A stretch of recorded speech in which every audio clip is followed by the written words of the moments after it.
tämmöstä työtä tänään. Tässä meni monella pupupöksy, kun joutuu pahoista paikoista ajamaan. Eikä poika vaan menee fiiulla kuorma päällä.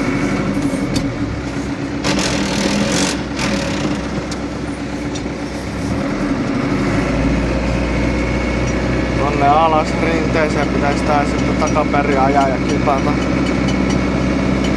Tässä on mukavaa haastetta, mitä tykkää oikein tehdä.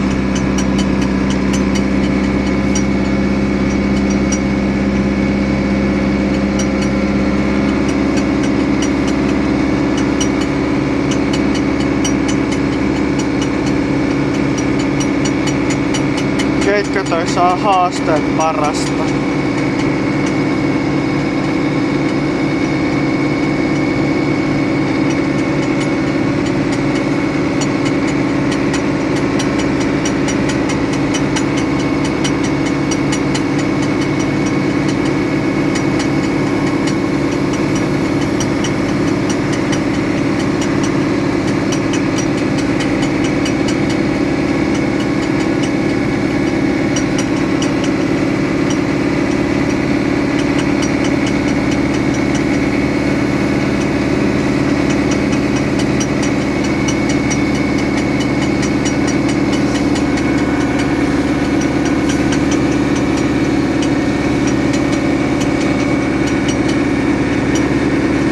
Tonne noin täytyy sitten kipata.